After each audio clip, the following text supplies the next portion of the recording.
नमस्कार प्यारे बच्चों, आज हम हिंदी का पाठ 2 स्मृति जो कि हमारी पाठ्य पुस्तक संचयन भाग 1 से अवतरित है।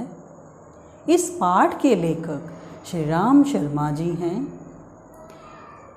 लेखक ने अपनी इस कहानी के द्वारा अपने बचपन की यादों के बारे में बताया है कि कैसे उन्होंने अपने बचपन में एक साहसपूर्ण कार्य किया था, कैसे उन्होंने एक सांप को दूर करके या सांप से लड़ करके कुएं के अंदर से अपनी चिट्ठियों को बाहर निकाला था।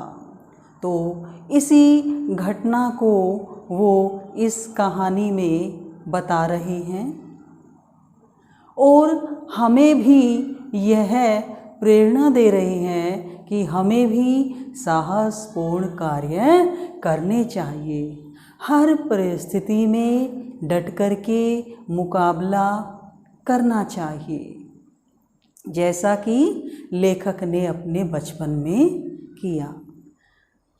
अर्थात हम कह सकते हैं कि लेखक बचपन से ही काफ़ी साहसी रहे हैं। उन्होंने अपने जीवन में बहुत से साहसपूर्ण कार्य किए हैं और लोगों को प्रेरणा देते थे कि हमें साहसपूर्ण कार्य करना चाहिए। लेखक ने जो ये कहानी लिखी है स्मृति, उसके जो पात्र हैं वो इस चित्र के दायरे में आपको दिखाई दे रहे होंगे। ये वो सभी पात्र हैं जो कहानी स्मृति में आए हैं। सबसे पहले देखेंगे हम, ये है एक बेर का पेड़। इसके पास जो खड़ा है वो है लेखक जो कि बेर तोड़ रहा है। ये एक कुआं है जिसके पास लेखक और लेखक से छोटा भाई खड़ा है। उसके हाथ में एक डंडा है। लेखक की उम्र इस समय 11 वर्ष की है और छोटे भाई की उम्र 8 वर्ष की है। ये पत्र है जिसको हम चिट्ठी कहते हैं। पहले हम चिट्ठी संदेश देने के लिए एक स्थान से दूसरे स्थान भेजते थे, लेकिन अब इसका प्रचलन जो है कम हो गया है। अब हम मोबाइल से, इंटरनेट से अपने संदेश को भेजते हैं। अगला पात्र है सांप, जो कि इस कुएं के अंदर रहता है। तो ये सभी पात्र इस कहानी में कार्य कर रहे हैं। आइए पढ़ते हैं हम इस कहानी में लेखक ने अपनी क्या भूमिका निभाई। लेखक ने किस तरह से अपने इन पत्रों को इस कुएं के अंदर से निकाला, कैसे निर्णय लिया इस जोखिम भरे कार्य को करने के लिए, और कैसे लेखक सफल हो गया अपने इन पत्रों को कुएं से निकालने में। तो यही कहानी आज हम पढ़ेंगे, लेखक की स्मृति। ये कहानी सन 1908 की है। वो समय था सन 1908 का। उस समय कड़ाके की सर्दी थी। सर्दी बहुत ज़्यादा थी। दिसंबर और जनवरी के महीने की बात है, जिस समय बहुत ज़्यादा सर्दी पड़ती है। सार के रूप में पहला पॉइंट देखते हैं हम, लेखक का डाकखाने के लिए जाना। सन 1908 में लेखक की उम्र 11 वर्ष की थी और भाई की उम्र, जो छोटा भाई था, उसकी उम्र 8 वर्ष की थी। लेखक शुरू से ही उछल कूद करने वाला, मस्ती करने वाला व्यक्ति था।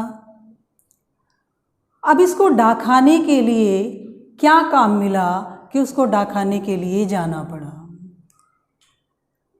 जब लेखक उछल कूद कर रहा था, मस्ती कर रहा था और झरबेरी के पेड़, यानी बेर का जो पेड़ है उसको झरबेरी बोलते हैं, तो बेरी के पेड़ से यानी बेर के पेड़ से बेर तोड़कर खा रहा था, मस्ती कर रहा था। उसी समय अचानक से किसी ने आकर के आवाज़ दी लेखक को कि तुम्हें तुम्हारे घर बुला रहे हैं, तुम्हारे भाई ने तुम्हें बुलाया है। इस आवाज़ को सुनकर के लेखक के मन में एक भय उत्पन्न हो गया। लेखक ने सोचा कि घर क्यों बुलाया जा रहा है? क्या बड़ा भाई हमारी पिटाई करेगा? क्या हम मस्ती कर रहे थे? क्या देर से घर लौट रहे हैं इसलिए पिटाई होगी? क्यों बुला रहे हैं? पता नहीं कितने ही सवाल और जवाब लेखक के मन में उत्पन्न होने लगे। डर के मारे दोनों भाई धीरे धीरे घर की तरफ जाने लगे और घर में पहुंचकर देखा कि बड़ा भाई बैठा पत्र लिख रहा था और देखते ही दोनों भाइयों को आवाज़ दी कि इधर आओ। डर के मारे धीरे धीरे दोनों बड़े भाई के पास गए और बड़े भाई ने बिना पिटाई किए, बिना कुछ कहे कहा कि ये 3 पत्र हैं, तुम इन्हें मक्खनपुर पोस्ट ऑफिस में डाल कर के आओ, तुम्हें वहाँ डाल के आनी है। बस इतना सुना कि उनका सारा डर एकदम से जैसे गायब सा हो गया कि अब उनकी पिटाई बच गई, अब उनकी कोई पिटाई नहीं होगी। दोनों भाई उसी क्षण, उसी समय हाथ में डंडा लेकर, धोतियों को सिर पर बांधकर, माँ से थोड़े से चने लेकर जो कि भुनवाने थे वो लेकर के चल दिए। रास्ते में जा रहे थे मस्ती करते हुए, उछल कूद करते हुए। तो ये कार्य मिला था लेखक को पोस्ट ऑफिस में पत्र डालने का, इसीलिए लेखक का डाकखाने के लिए जाना हुआ। तो ये था हमारा पहला पॉइंट कि लेखक डाकखाने के लिए किस लिए जा रहा था, क्या कार्य उसको मिला था, वो डर क्यों रहा था। ठीक है, तो ये था हमारा पहला पॉइंट, लेखक का डाकखाने के लिए जाना। दूसरा पॉइंट है कुएं में चिट्ठियों का गिरना। अब जो चिट्ठियाँ लेखक पोस्ट ऑफिस में डालने के लिए जा रहा था, अचानक से वो कहीं गिर गई। कहाँ गिर गई, क्या हुआ उसके साथ, देखें। अब जब रास्ते से जब लेखक चिट्ठियों को लेकर जा रहा था तो उसके धोती और कुर्ते में कोई जेब नहीं थी, तो उसने वो सारे पत्र अपनी जो सर की टोपी है उसके नीचे रख लिए थे। तो धीरे धीरे जब जा रहा था गांव के रास्ते से, तो इतनी जल्दी जल्दी जा रहा था कि 4 पग में ही फलांगे मार मार के वो रास्ते को नाप रहा था। रास्ते में जाते जाते एक कुआं पड़ा जो कि गांव के अंदर ही था। कच्चा कुआं था और पानी भी इसमें बहुत कम था, लेकिन पानी तो नहीं था, लेकिन इसके अंदर ये जो सांप है वो रहता था। सभी बच्चों को पता था, सभी गांव के बच्चों को पता था, लेखक के दोस्तों को भी पता था। तो लेखक की जब टोली रोज़ इस रास्ते से जाती थी तो मिट्टी का डेला लेकर रोज़ वो सांप के ऊपर डालते थे, और जैसे ही वो मिट्टी सांप के ऊपर पड़ती थी तो सांप एकदम अपना फन फैलाए फुफकारता था, और ये देख कर के बच्चों को बड़ा मज़ा आता था। वैसा ही मज़ा जैसे वैसे ही किलकारियाँ मारते थे, जैसे कि हम कह सकते हैं कि जंगल में अगर कोई शेर आ जाए तो हिरणों का झुंड तेज़ी से भाग पड़ता है, तेज़ी से चिल्लाते हुए वो भाग पड़ते हैं।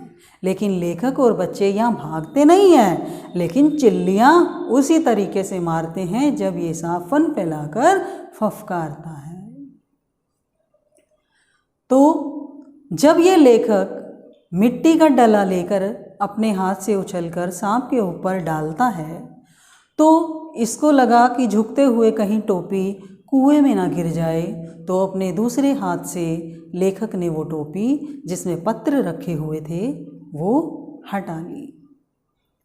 मस्ती में उसको ध्यान ही नहीं रहा कि पत्र भी इस टोपी के अंदर है। जैसे ही लेखक ने मिट्टी उछल कर डाली वैसे ही पत्र भी उसके हवा के साथ लहराते हुए इस कुएं में जाकर गिर गए।